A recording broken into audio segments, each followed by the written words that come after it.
So what is up mga detective? Madaling araw ngayon dito sa Baguio. Tapos ngayon kami naglalakad. Kasi syempre pupunta pa kami sa hotel namin. Hotel tour after neto. Samahan nyo kami. Let's go! Step one, wake up early, gonna rise with the sun. Step two, get some good, some food in you. Step three, think real hard about what you wanna be. Step four, everybody just do your thing. Wake up, today's gonna be a good day. Wake up, today's gonna be a good day. Wake up, today's gonna be a good day.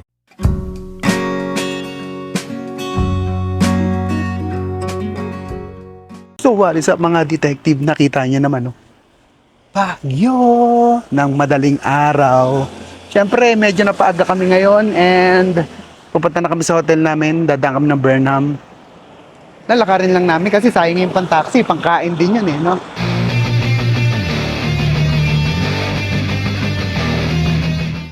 Yung McDo. Yun lagi natin binibilan ng McDo. Pag galing tayong Burnham, pauwi na ang hotel. Oo nga, sabi kasi maraming Jollibee. Tapos, kakaliwa tayo.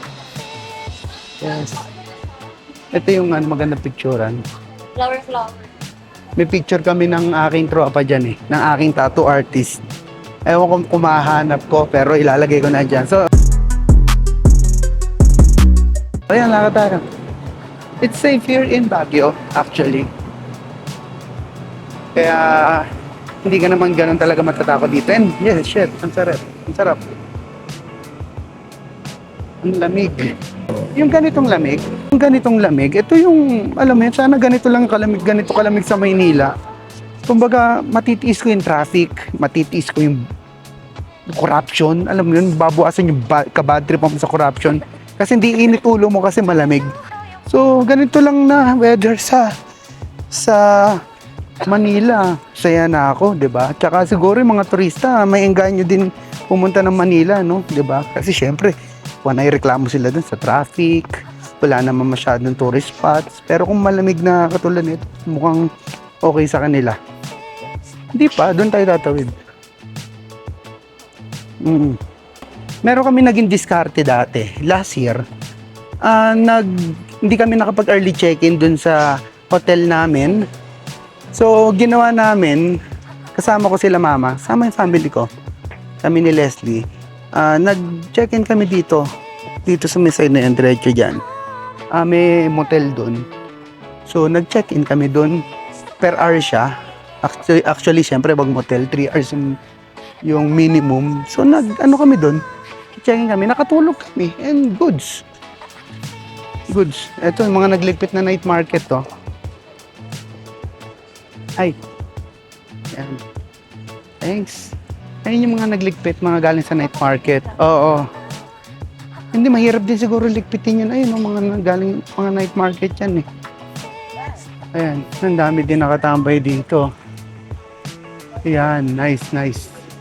Oh, buhay na buhay pa rin talaga ang Baguio kapag madaling araw. Nice. Siyempre, mga Gen Z, di ba? Matibay pa sa mga puyatan niya mga yan. Yeah. Ako, hindi na ako Gen Z, pero manaabutan ko kasi Dragon Ball Z eh. So, ibig sabihin, may katandaan na ako nun, di ba?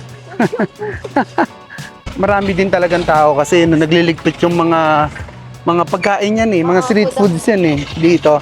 Tapos may natitira pang tent para dun sa night market, hindi pa sila, tapos magligpit.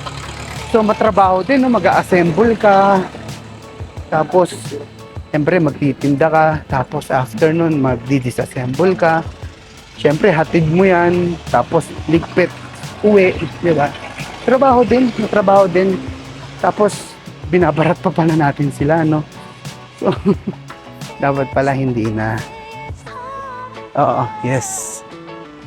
So, yun dito kami sa sa Hotel Venice.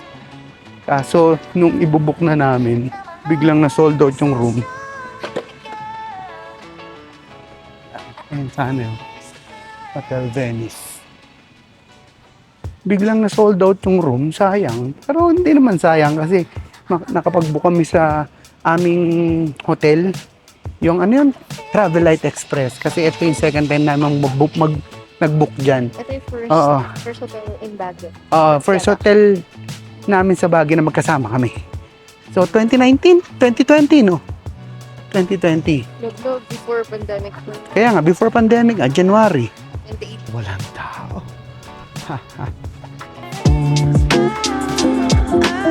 Malapit na kami sa hotel namin. Nandito pa kami sa Rose Garden ng Burnham Park. So, malapit sa hotel is meron Chowking na 24 hours. May 7-Eleven. Yung Chowking, may 7-Eleven. Lakad-lakad lang. Convenience store pa dito. Oh, may Andox na bukas pa. Lugaw Republic. So, basically, mga around 20% ng establishments talagang bukas pa no? No, 24 hours sila dahil na tourist place tong Baguio. Ito na tayo. Oo, pwede na tayong tumawid. Tawid. Ang bango. Ang bango ng mga bulaklak. May Rizal Park ko. Kaso madilim pa siya eh.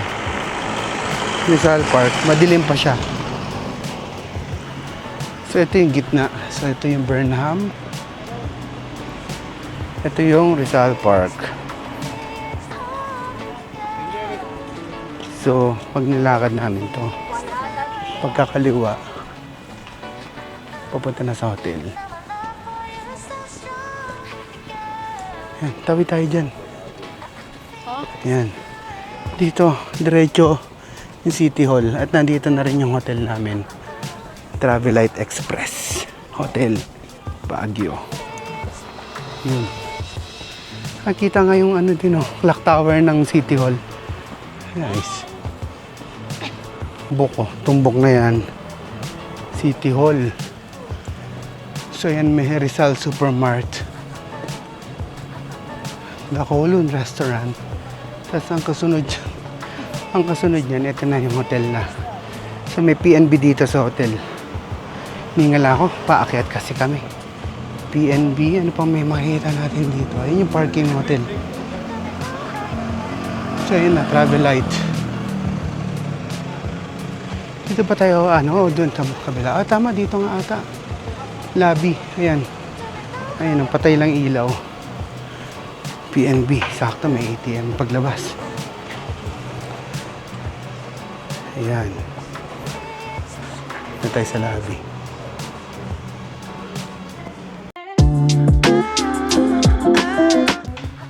Wala pa pong mag-check. Okay lang. Yan, luggage tag. Pwede mag-iwan ng luggage dito. So wait lang, patong ko to. So yan, yun yung gamit namin, luggage tag. Yes. So hindi pwede mag-early check-in kasi fully booked daw yung hotel. So kasi maganda nga naman kasi yung hotel na to and maganda yung reviews niya. Meron akong nakita dito. Ayan wait lang. Tamawan. Sakay na pala ng Tamawan dito. Ay. Dito sa may hotel namin. Sa bagay, hindi naman kami dito galing kanina eh. Hindi tayo galing dito. Tapos ito, yung papuntang La Trinidad. Pagpupunta ka ng, ng Strawberry Farm dito sa tapat ng, ng hotel namin, ng Travelite. Ayan, at saka ng City Hall. So, ayan siya. So, let's go in na. So, what is up mga detective? Nakapasok na rin sa room. Yes, syempre unahin na natin mag-room tour para at least mamaya dire-diretso kasi balak namin maidlip kasi kung napanood yung mga previous clips o hindi ko alam kung nakahiwalay na vlogs yun kanina madaling araw pa kami.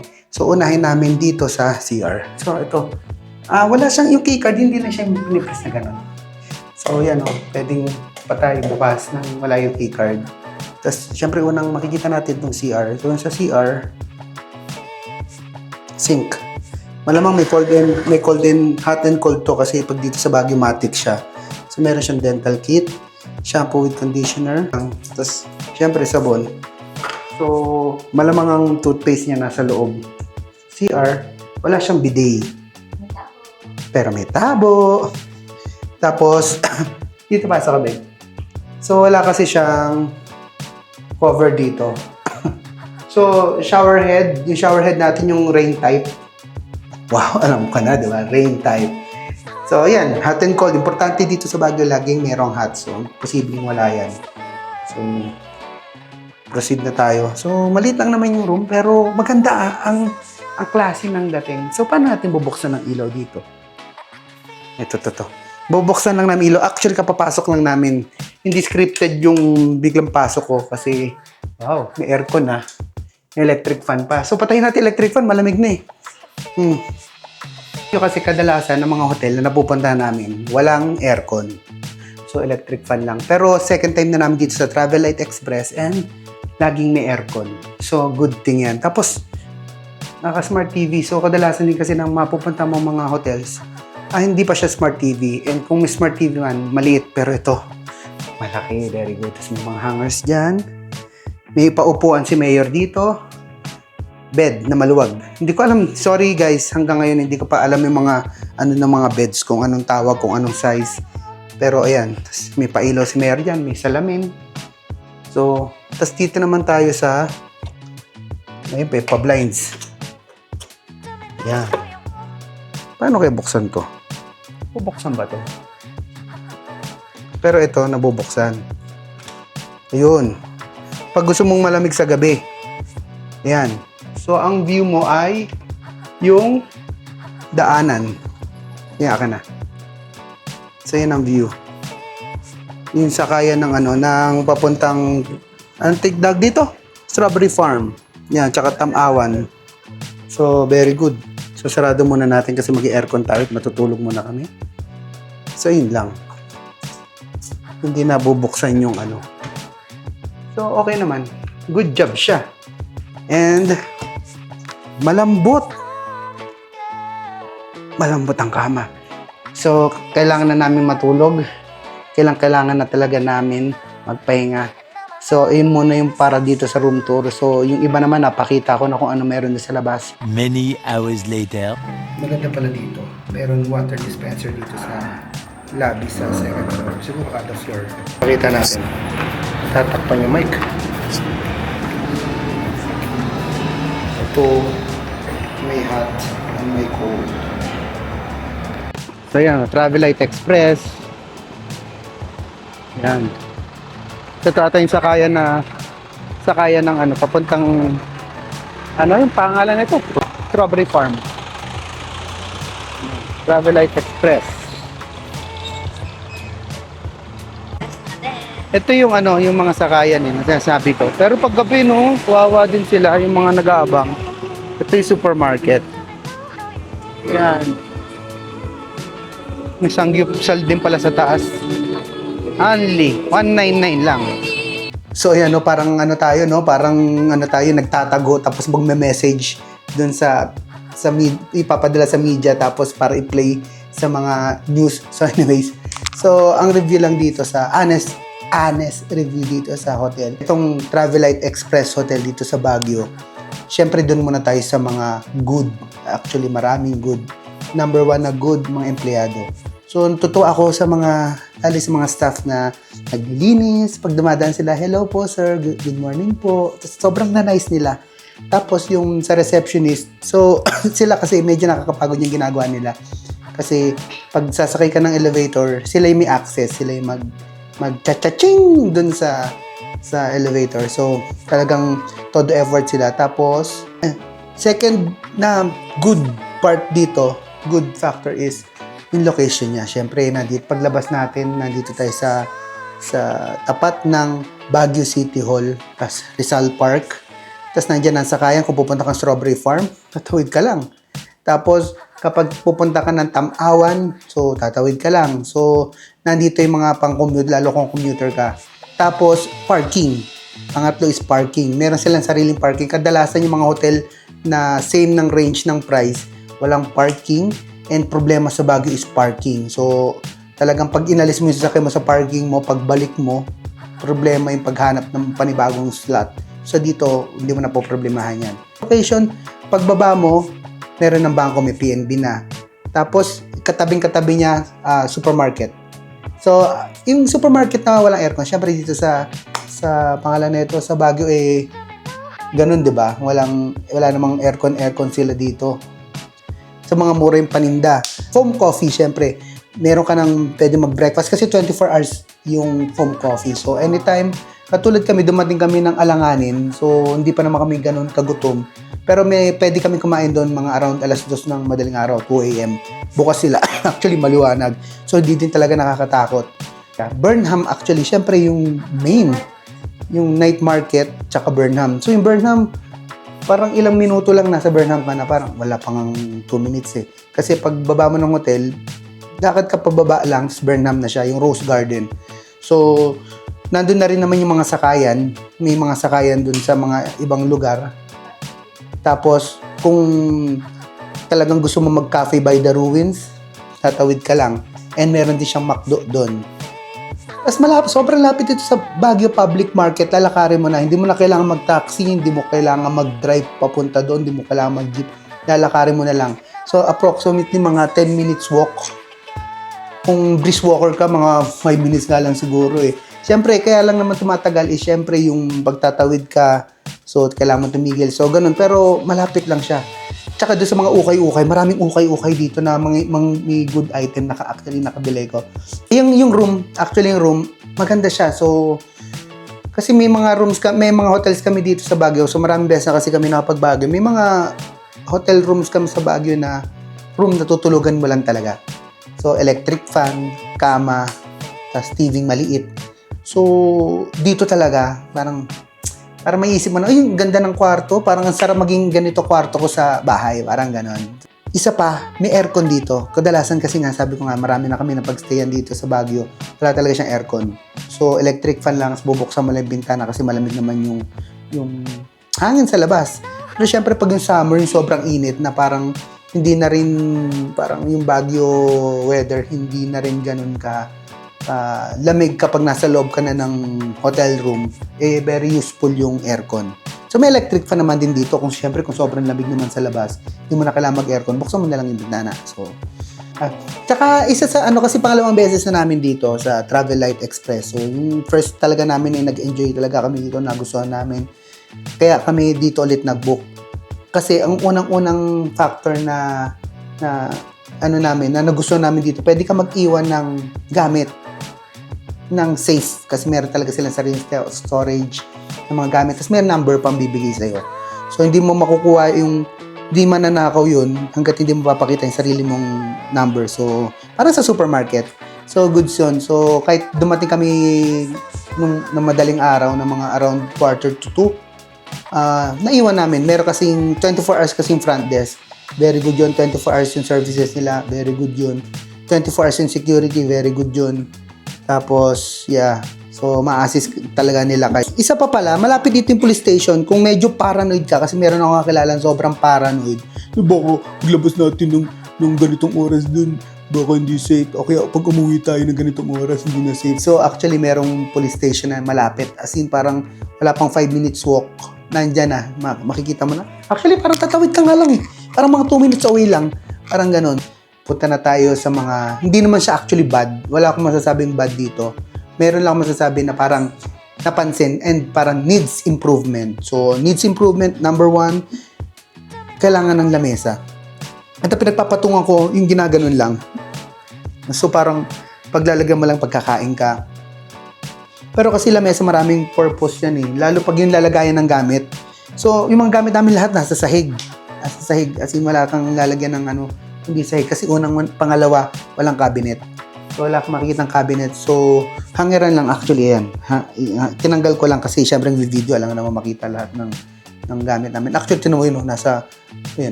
sahig lang yan.